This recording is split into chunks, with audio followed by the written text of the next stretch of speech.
Varinder, good morning. स्वागत है आपका। इस सीजन की हम फिर से शुरुआत करते दिख रहे हैं। तो आज चूंकि पहला दिन है, तो जरा एक बार इस पूरे रिजल्ट सीजन पर जरा आप आउटलुक दें। आप बताएं क्या कुछ खास इस रिजल्ट सीजन में आप देख रहे हैं, कहाँ आपकी नज़र है।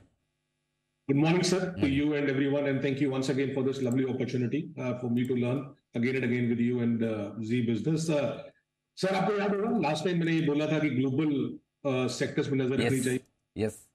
फार्मा और टेक्नोलॉजी मैंने बोला था कि वो बहुत जरूरी सेक्टर्स हैं जहां पे उम्मीद नहीं थी और नंबर्स गलत भी आए सर। और आपने ये ट्रेंड देखा है लास्ट क्वार्टर से, जहां पे आपने देखा कि रिजल्ट्स गंदे आ रहे हैं बट स्टॉक्स उतने गिर नहीं रहे हैं और वहां पे बाइंग आ रही है। और जहां पे नंबर्स अच्छे आ रहे हैं वो स्टॉक्स उतने बढ़ नहीं रहे हैं बिकॉज वो ऑलरेडी डिस्काउंटेड है या स्टॉक्स ऑलरेडी भाग चुके हैं। इस अर्निंग सीजन सर मैं अगेन बार बार बोलूंगा, I will be looking out for stocks जहां पे नंबर्स बुरे आएंगे।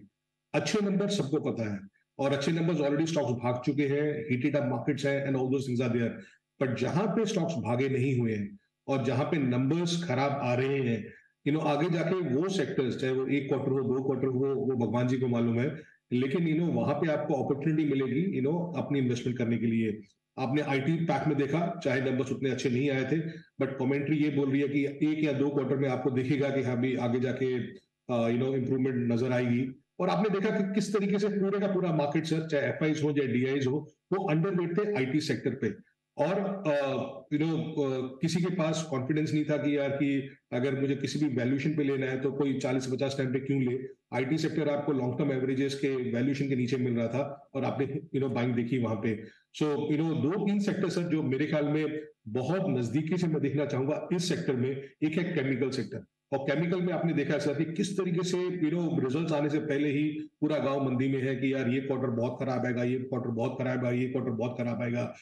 वहां पे स्टॉक्स उतने ज्यादा नहीं गिर रहे हैं। बट अगर अपने को ये समझ आ जाए सर कि एक ही क्वार्टर का पेन है विच इज क्वार्टर वन, और क्वार्टर टू से उतना पेन नहीं दिखेगा इंडिविजुअल स्टॉक्स में, ऐसा नहीं कि सारे के सारे स्टॉक्स में, then I think there could be opportunity to buy some of these chemical names जहां पे पूरी का पूरा मार्केट मंदी में है। आपने रैलीज के नंबर्स देखे सर, उतने खराब नहीं आए थे नंबर्स जितने लोग सोच रहे थे जो एग्रो केमिकल स्पेस में है। और दूसरा सेक्टर सर आई थिंक जो बहुत नजदीकी से देखना चाहिए है वो स्टील सेक्टर।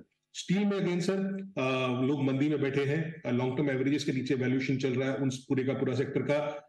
चाइना रिवाइव कर रहा है, इन्फ्लेशन नीचे गिर रहा है, ऑल दो थिंग्स, ग्लोबल रिकवरी हो रहा है। और अगर कहीं से स्टील के भाव बढ़ने लगे, और आपने देखा कि हाँ भी रिजल्ट्स आने से पहले ही ग्रेफाइट कंपनीज बोल रही है कि हाँ भी हमारे प्राइसेस ऊपर नहीं जाएंगे नहीं जाएंगे, बट स्टॉक्स ऑलरेडी 50-60% ऊपर हो चुके हैं। सो क्या आपको JSPL, JSW steel, Tata steel, SAIL या फिर जो एंसिलरी स्टील नेम्स हैं वहां पे आपको अपॉर्चुनिटी मिल सकती है कि नहीं मिल सकती है। आई थिंक ये दो सेक्टर्स है जो बहुत नजदीकी से देखने चाहिए सर, केमिकल्स और स्टील। और तीसरा कंज्यूमर हो सकता है सर। कंज्यूमर में अगेन हम की उतना गर्मा गर्मी नहीं है।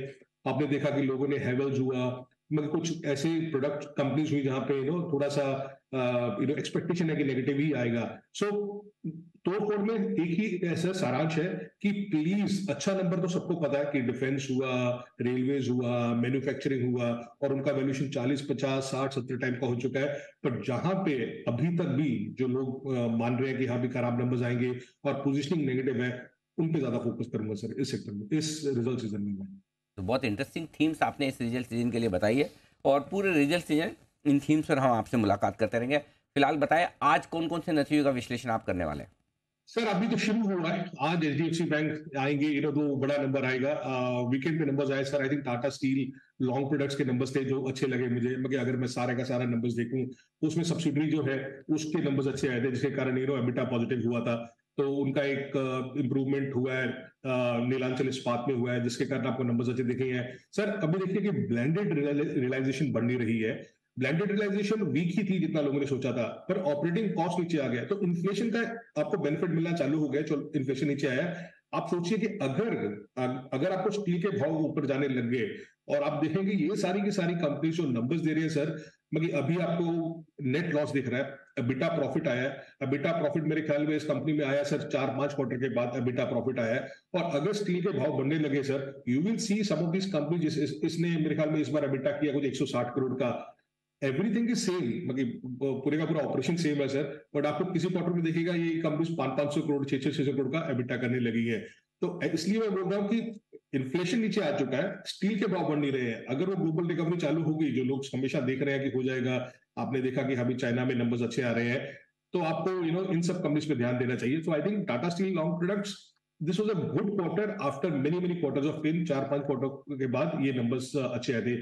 CCL product sir, again stock महंगा है, कोई भी ऐसा राय नहीं है कि अभी महंगा नहीं है, स्टॉक चल चुका है, but it's a very study compounder, धीरे धीरे से चलता है, धीरे धीरे डिलीवरी करता है सर, कंपनी करता है। बीएस थोड़ा सा अगर मैं सोचूं कि अभी मार्केट में जो एक्सपेक्टेशन थी, मार्केट एक्सपेक्टेशन से कम था, मैं वही बात कर रहा हूं सर, जो अच्छा कंपनी है वहां पे लोगों ने उम्मीद इतनी इतनी की हुई है कि ईच एंड एवरी क्वार्टर उनको लगता है कि 25, 30, 40% ग्रोथ आएगा, और जहां पे ग्रोथ नहीं आएगा तो आपको वहां पे प्रॉफिट बुकिंग दिखेगा। तो CCL product sir, quarter quarter down था, एबिटा मार्जिन 22% से 16% हो गया, इसलिए आपको स्टॉक दिख रहा है। Rallis I will say sir, in the very challenging environment, specially for agrochemicals, जो आज नहीं मेरे ख्याल में 2-3 क्वार्टर से चल रहा है। आपने यूपीएल के नंबर्स देखे हुए हैं, रैलिस के नंबर्स देखे हुए हैं, वहां पे फिर भी इसने अच्छा किया, खराब नहीं किया। पॉइंट इसकी आगे जाके क्या होगा, क्वार्टर 2 किस तरीके से होगा, दैट इज मोर इंपॉर्टेंट, और कौन कौन वो समझ में आएगा कि किस तरीके से है। But from negative 12% quarterly margin जो लास्ट क्वार्टर था, to positive 14% margin, I think still they did better. कुछ कंपनीज है सर जो भाग चुकी हैं मैन्युफैक्चरिंग के नाम पे, और ऑनेस्टली थोड़ा सा इस बार डरना चाहिए, बिकॉज आई थिंक हर गांव में हर बच्चा, हर प्रमोटर ये मैन्युफैक्चरिंग मैन्युफैक्चरिंग मैन्युफैक्चरिंग के नाम पर गीत गा रहा है सर, तो उस पर थोड़ा सा बचना चाहिए। Main in bearing, honestly sir, I think for me the disappointment was the sales. Sale भी नहीं बढ़ी सर, तो सेल्स 11% नीचे थी वाई ऑन वाई, और उसके कारण आपको नंबर्स जो ट्रिकल डाउन करके ग्रॉस मार्जिन हुए या फिर एबिटा मार्जिन जो सब नीचे दिखते थे।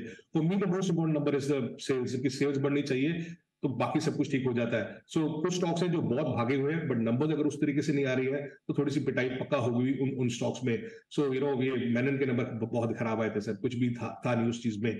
सो as I said, out of all the lot, और डीमार्ट का तो आप बात कर ही चुके हो सर, तो उसके बारे में बात नहीं करूंगा मैं।